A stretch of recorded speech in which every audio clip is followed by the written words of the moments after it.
Whether you're dreaming of becoming a lead teacher, stepping into your first director role, or leading a thriving childcare program of your own, you don't have to figure it out alone. Welcome to the Childcare Director's Chair, where leadership coach, speaker, co-author, and multi-center owner Erica Saccoccio shares the wisdom she's gained from decades of leading successful early childhood programs and developing future leaders. Each episode is designed to help you use your voice, lead with confidence, build a positive workplace culture, and become the kind of leader your team is excited to follow. Expect real talk, big laughs, bold leadership truth, practical strategies, and the encouragement to believe in yourself every step of the way. Because when Erica teaches leadership, she's teaching what she's lived. The Child Care Director's Chair is proudly sponsored by WatchMeGrow, supporting childcare leaders with innovative technology that helps build stronger programs and stronger family connections. Together, they believe leadership isn't a title, it's an action. Pull up your chair, future leader. Here's Erica Saccoccio. Hey guys, welcome to the Child Care Director's Chair podcast. I'm your host, Erica Saccoccio. In case you did not know, I am so excited today. We have such a great guest. But before we even get into who the guest is, I'm going to ask you a question. Or maybe even I'm going to make a statement. You opened up a child care center because you wanted to build something of your own. But somewhere between staffing call-outs, parent questions, enrollments, tours, licensing, and it goes on. We are putting out fires all day long. We actually end up becoming the hardest working employee in the company that we own. So I have a question for childcare owners out there today. Did you build a business for yourself, or did you build a business that is just really demanding job? Which one is it? Did you build a business, or did you just purchase a job? And some days I ask myself this question as well. You're not alone. Because if everything stops when you stop, if every decision has come through to you and, you can't even take 3 days away from your center and it feels impossible, well, that's why we're having this conversation today. Today, we're talking about what it actually takes to go from childcare owner to childcare CEO. So welcome to the show. We have Shelbra. You are the woman behind McKnight Mastery and the real childcare CEO, as you're known on Instagram. Shelbra, your message connects directly to something I believe the owners need to hear. Eventually, you're going to stop having to manage the center and learn how to lead a company. And some of us, it takes longer than others. Girl, let me tell you, I lived this life for a very, very long time. So let's talk about it. Let's talk about how do we make that transition, because it's so hard and we're all like, oh, I love my school, I love my babies, all that. I get it.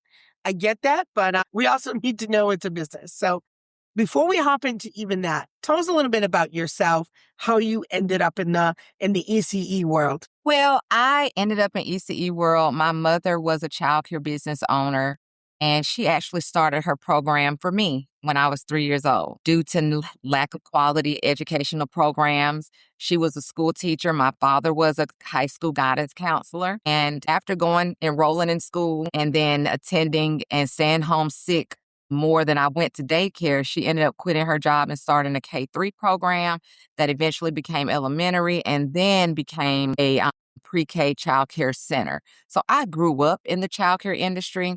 However, my personal journey didn't start in childcare, ironically, until I had my first daughter. And I made a visit to a local facility that my mother recommended, and she was like, Shelbra, I helped her open her center. If there's anybody I trust, it's her. At the time, my mom had retired. She sold her business, retired, and so she wasn't doing childcare anymore. And I went to this center, walked in. This lady knows me. She knows my family. And she was like, I said, I want to get a tour. I'm looking to put my daughter in daycare. And she looked at me and was like, it's a lot kind of going on today. Can we make an appointment? Can you come back tomorrow? And it was like the biggest red flag. And I walked out that center and I was like, what is it that she had to prepare for me to do a tour? And that was June of 2010. I opened my center on June the 6th, 2011, ironically in the same building that my mother owned. She had leased it out. Her tenant was gone at that time, and I was able to assume the lease and rent from her and open my own facility in 2011. So that's how I ended back in the industry, because I had my daughter and I just knew I was going to be that parent that everyone dreads, that's so aggravating. And I knew without a doubt that if my mom was like, go here, and that was the one place that she recommended, and that was a no-go for me, I knew there was nowhere else. And just to add a little bit of backstory, my mom, with both of my parents being educators, one of the things that always made their center, as well as mine, different was that they came from educational background. So when you work with children K through 12, it's different, a different perspective on how you work with children and preparing them to enter kindergarten. So they were always a step ahead before there were lesson plans and standards and centers and schedules. My parents were doing this in the 90s. They were taking children on field trips and educational experiences. So they were pioneers in our community, and they always stood out because of the desire to have quality educational experiences. Childcare was secondary. Education and quality was primary. And that was something that I knew was the standard from day one. So that's how I ended up in ECE. And over the years of working and doing what I've done, growing up in childcare, having parents that are natural teachers, it was just something natural in me that I started saying, hey, if these were questions that I had and I grew up in this realm, I know that there are other people who have these questions that didn't grow up and have the experience in this industry like I did. And I love working with people. I love building leaders. I love helping people see outside of the building. And that is how I ended up in the industry of helping ECE leaders. Ultimately, my goal is to help CEOs, business leaders, because I really believe when you understand how to run business, it doesn't matter if it's childcare, car washing, cleaning business. I just think that there's a level of execution and guidance that you understand that transcends all industries. I cannot agree more with that statement. That is absolutely true. You know, and I was I kind of was laughing a little bit when you were talking, because when you said you were the child of somebody who had owned a childcare center, did your parents spend most of their time working in the business back in, the 90s there? Were they there all the time? Were they running the business, inside the business, working in the business, or were they running it from outside? I'm just curious. So, yes, they were all hands on deck. And I think about it in two ways, because you ever heard the story about the two sons that their father was an alcoholic, and one of them said, I drank because my daddy drank, and the other one said, I never drunk a day in my life because my daddy drank. And I think about that so much when I compare my parents' experience compared to mine. And my mom and dad were so hands-on in their business, to the point there came a season in our life where my mom couldn't work. And there was so many things that only she knew. And when I stepped into the industry, it was important for me to first and foremost have a balance between home life and work life. Even so much to the first 3 years of having my business, I didn't even have internet at my home. I refused because I did not want to do work at home, and I had a child. I wanted that time to be designated for her and my family. So a lot of work ethic I gained because of seeing that. So I know what it means to have to get in there and do what you got to do and work those after hours. But I had to also be intentional about building systems and processes that required me to stay away from my business and respect what I put into place. Shelbra, the reason I asked that question, as soon as you said it, and this has been my experience in my personal life, and as I speak to educators across the country, is that second generation learned so much, but at the same time changed so much. So my daughter is exactly like you. And I'll give two very concrete examples and we'll move on.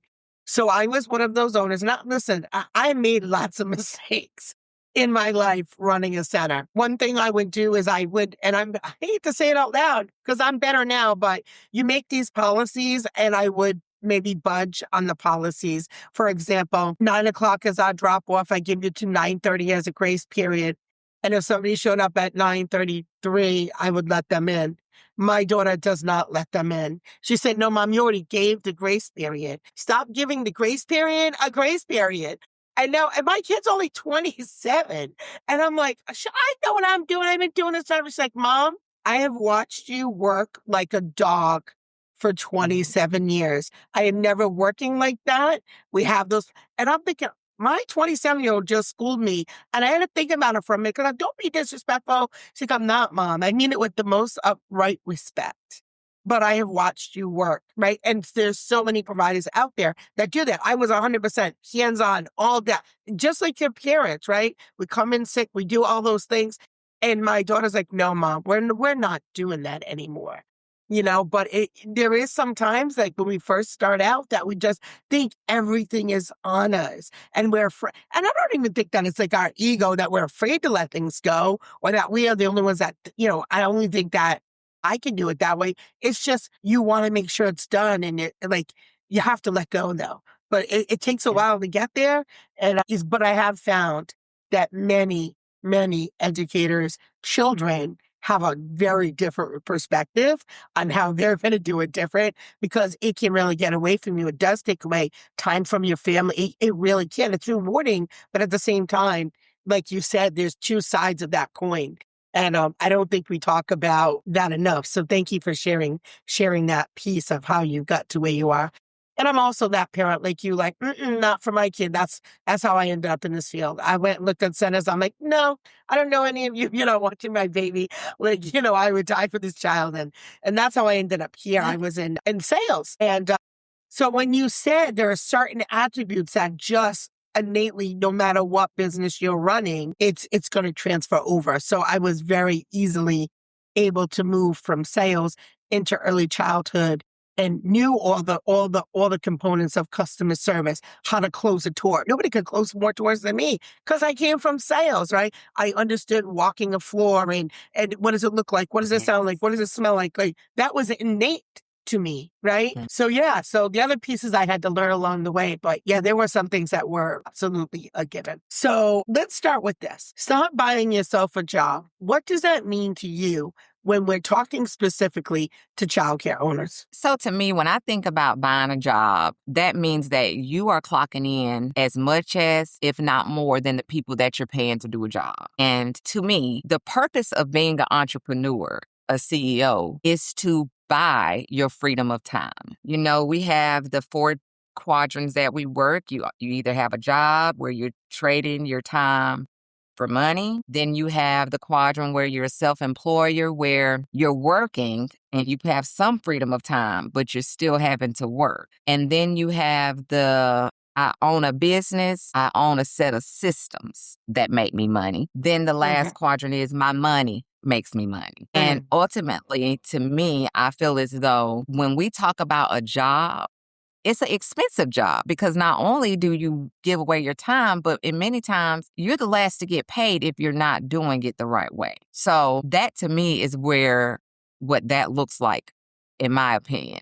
If I have to get up and do something because someone can't do it, usually it's because of lapse of systems, and you haven't put something in place that allows people to work regardless of you being present. So that's what that means to me. And to piggyback on what you said earlier about being in sales, and I just want to say, because I'll forget, I tell people all the time that, sometimes we look at how the roads lead us and think I'm not doing my plan how I intended to, because I went to school for architecture and I have a daycare.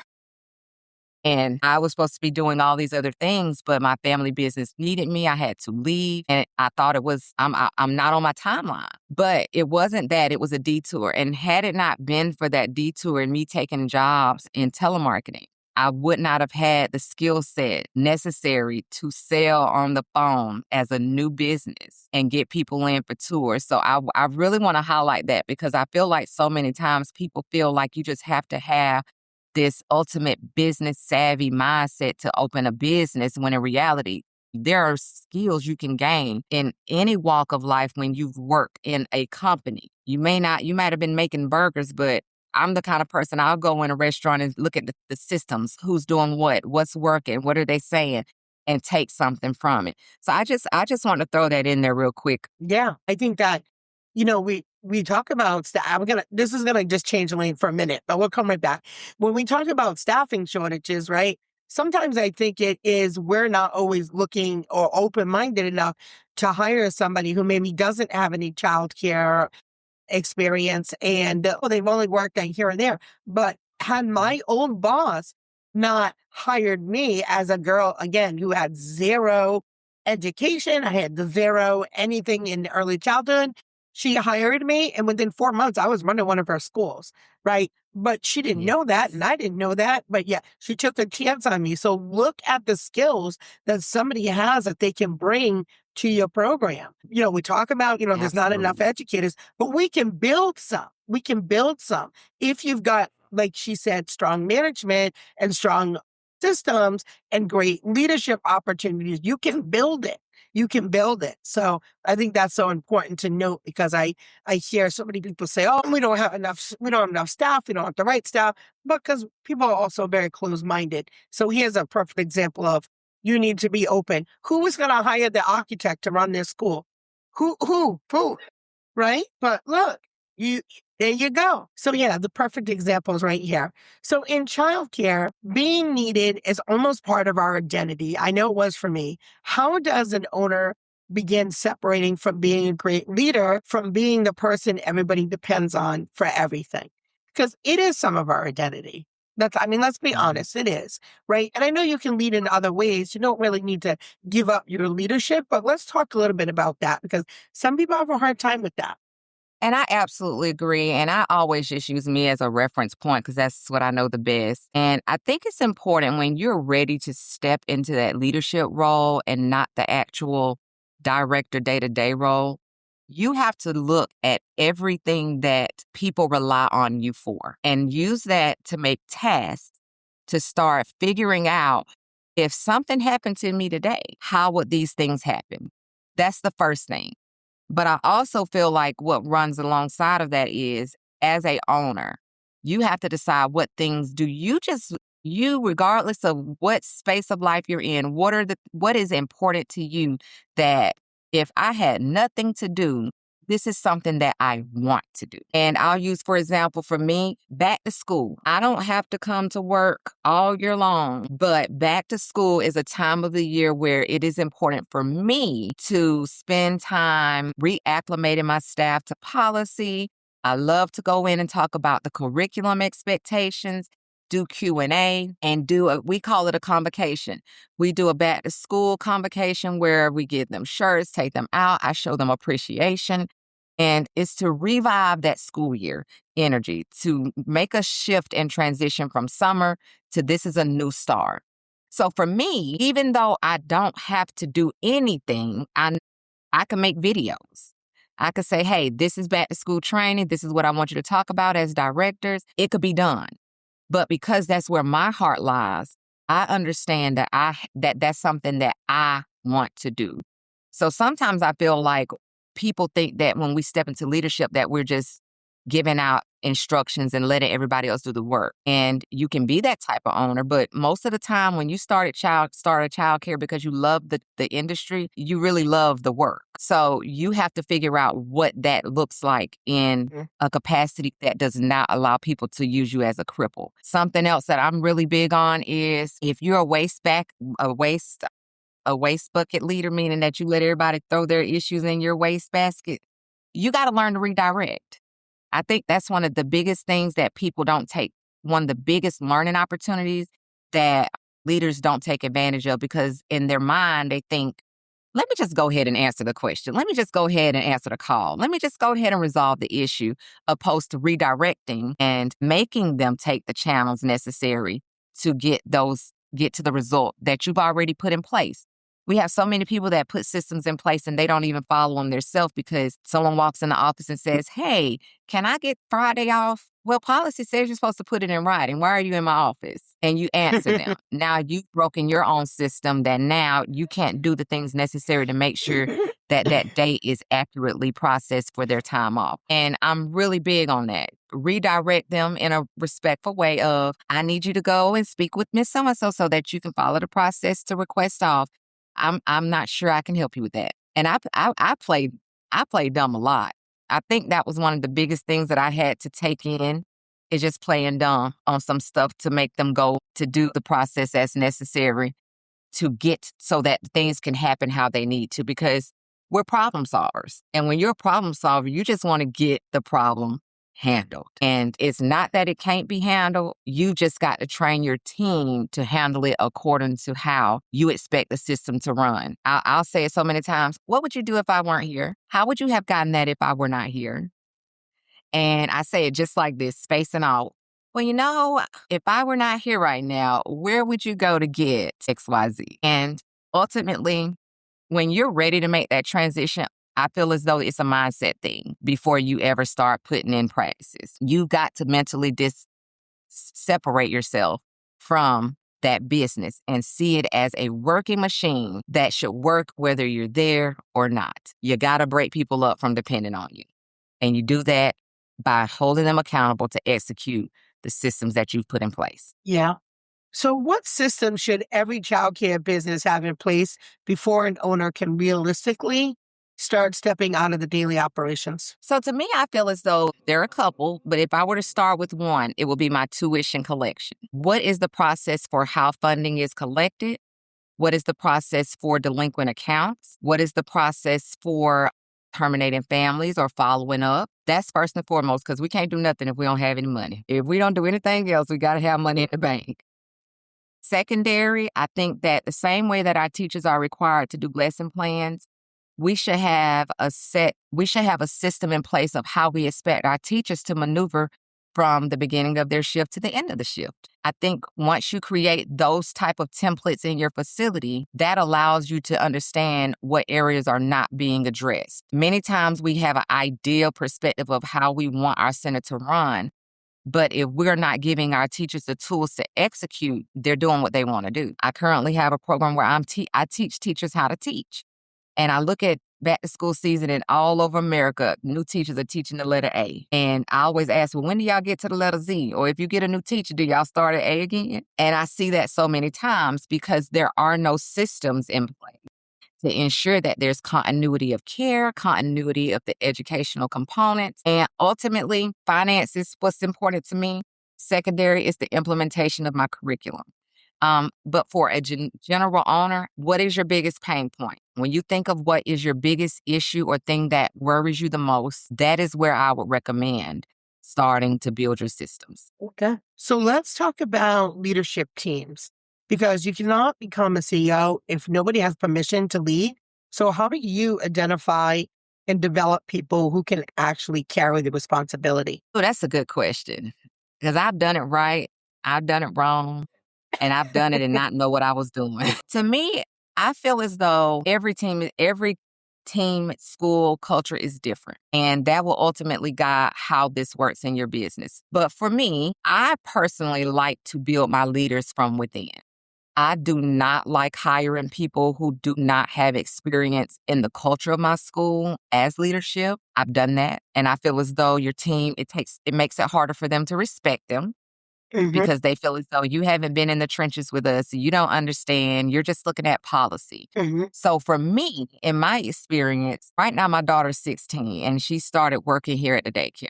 I require my admin team to work in every single classroom prior to being able to be in administration. Because I personally feel as though at any given point as a leader, you have to be able to carry that torch. And that may be in the kitchen. It may be on the bus. It may be on the front desk. It may be in pre-K.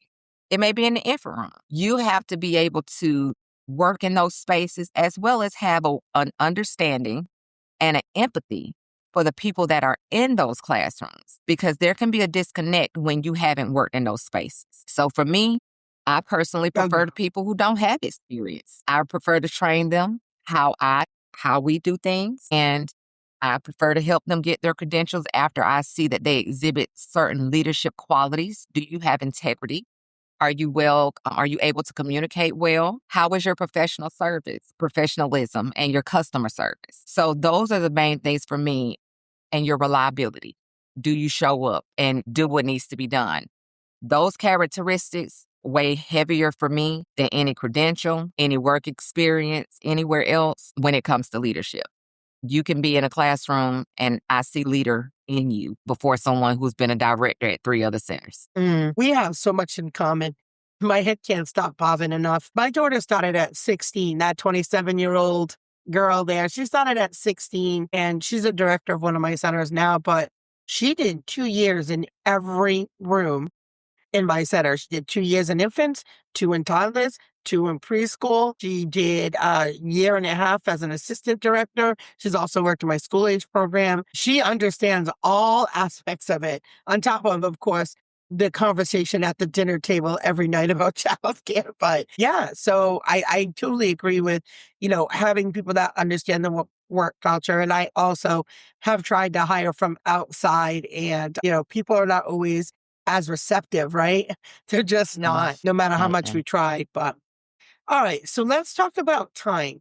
I think one of the greatest tests of whether you own a business or own a job is that you can leave. What should an owner's calendar begin to look like when it's truly moving into a CEO role? So for me, I feel as though it depends on the makeup of your company, as well as what position do you play. Are you a integrator? Do you do anything finance? Or are you just a silent owner where everything works without you and you're at that space where your money making you money? And when I say money making you money, that could simply mean that you have the finance to hire district managers and you have the finance to hire people who can be curriculum monitors. Not necessarily just having money make you money, but you have that money that you can put people in to inspect what you're expecting. But to me, I feel as though a CEO's calendar should look like where their passion is. What is it that their ultimate goal is? Right now, I'm knee deep in my mom life. So I spend the bulk of my time being an Uber, teen mom, supporting my husband who's a coach, and I'm stopping in. I'm in and I'm out. But ultimately, when you think of your time should reflect where you're needed the most. And if you're not where you want to be, that's where you start working to move away. And I'll use finance as a example. When I decided that I wanted to step away and give my director more control, I knew that I had to have a company car for her to be able to handle purchases on site. I knew that I had to set up certain accounts, whether it was with Amazon or Walmart, Sam's Club, so that she could have the access. I had to set checks and balances. What reports do I need them to submit? How do I ensure that they're not spending money recklessly? What is that accountability going to look like to make sure that they are doing things how I want it done and I'm not having to rectify stuff after the fact? So in order for me not to be called to write a check, I had to make sure she understood when checks could be written or what was that process. And it wasn't a difficult thing to do, but it took me being willing to let it go and understanding that just because you let it go doesn't mean that it does not get supervised. You still have to check it. But I have one center. I used to have 4. I have one very large center, so Girl, it's a don't breeze different over type of that. ripping and running. Don't breeze over that. Tell people why. Tell people why that makes sense. No, girl, we are not skipping by that because no one talks about that. Everyone else talk about get another center, another center, and another center, and talk about it right now. Listen, we only share the real stuff here. Tell people why it makes sense to close down 4 and have one large center. Tell them why. So when you think about it, people think that you get more centers, you're making more revenue. Okay, but guess what? You got more building expenses, more utilities, more groceries, and your expenses just go through the roof. And I literally have 4 childcare centers, an elementary program, and I'll never forget. Tax. I made $8 million. And I spent 9, had no net profit. Opposed to going back down to my one site, I added on to the location that I was in. I applied at my largest, I had 4 Georgia pre-K classrooms, and the expenses just ate the money up. I came back to my one location, I applied for a 3rd class, and I have excess in operational funds because my expenses, they go up a little bit. But you might buy more groceries, but I'm not paying. My light bill really ain't changed. My water bill is kind of still the same. So and not even to mention the time you spend maneuvering between the locations. I had to have a manager, a district manager. I had to have a bookkeeper that was not only working on my core information, my finance, but they're looking at every single site. You're not talking about the expenses from purchasing locations. That's in addition to operating. So for me to go back down, and even at one point when I had multiple locations in one city, my staff was stretched out because my good staff, I would say, hey, I need your help over here because they're struggling. Can you go over there and get my 2-year-old room right? And they would. They would go every single time. But guess what? Now I have some of my good staff here, some of my good staff there. Guess what? I got all my good staff together. So opposed to having 3 rooms that I knew was good over here and 3 rooms over there, I got 6 rooms good. Now I just need to keep filling in to get even more quality. And I think that for me, that component was the most important, was that it's so hard to find good people that if I find a good person, I don't want to wear them out. But I will. I always say I got PTSD when it comes to multiple locations because it's a lot. But I see way more of my money in one location. Yeah, I bet you do. So I had 6 centers and I now have 3. I cut it in half. And the 3 of them are on the same street. But yes, I don't think enough people talk about how you expand you stretch your resources so thin, and you can have 3 locations just really doing great, really making profit, but you get one of those centers that has a couple spots. They're sucking all that money. You're doing all that work for nothing. Doing all that work for nothing. So yeah. Yes. So again, I don't want people to feel like it's not ego.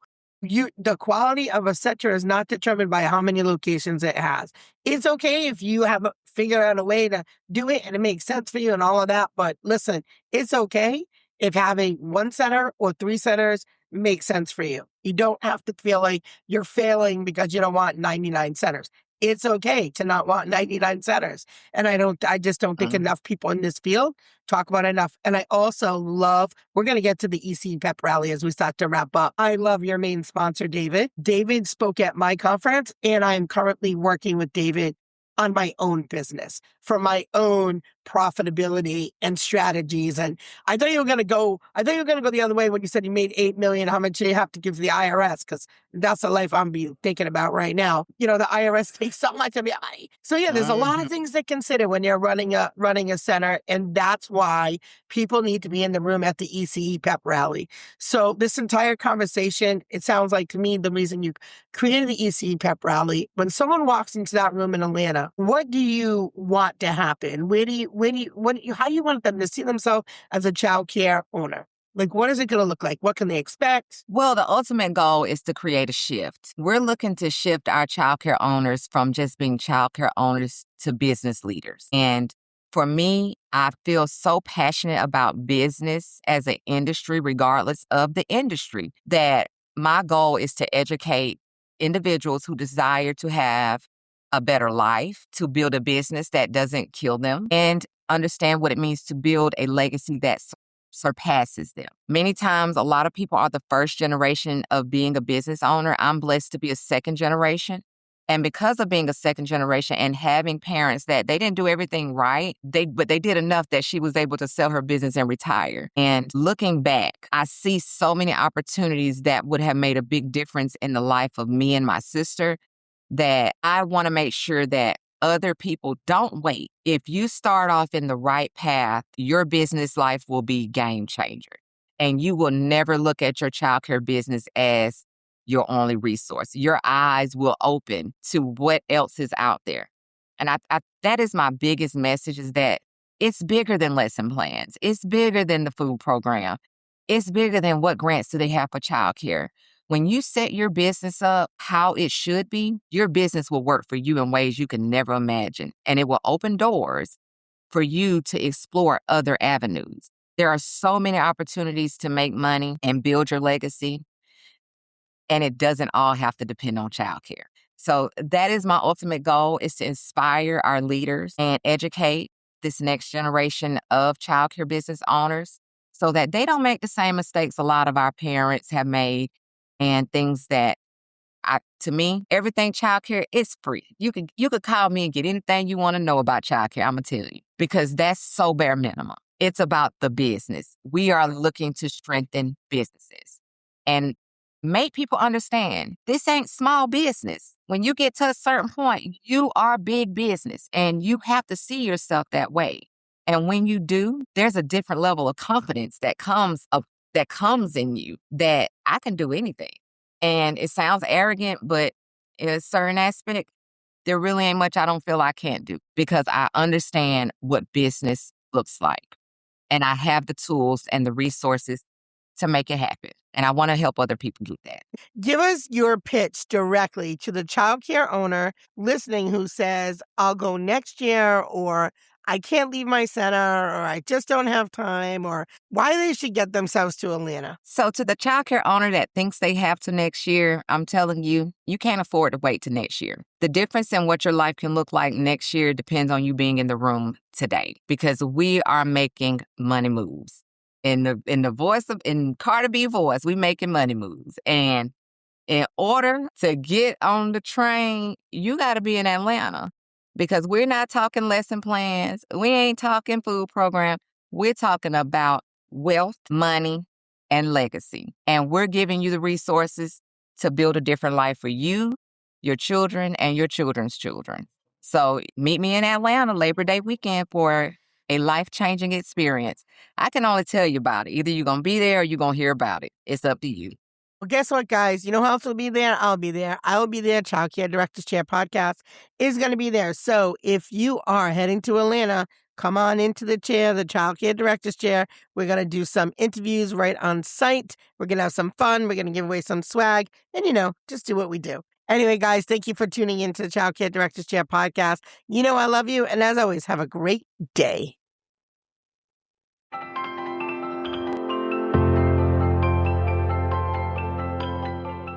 Before you go, ask yourself, what's one leadership lesson you'll put into action this week? Then share one takeaway with your leadership team, because Erica believes that great leaders don't just grow themselves, they help others grow too. Ready to keep growing? Join Erica inside the ECE Trailblazers Leadership Membership at childcaredirectorschair.com. Proudly sponsored by WatchMeGrow. Together, we believe leadership isn't a title, it's an action. And we'll save your chair for next time.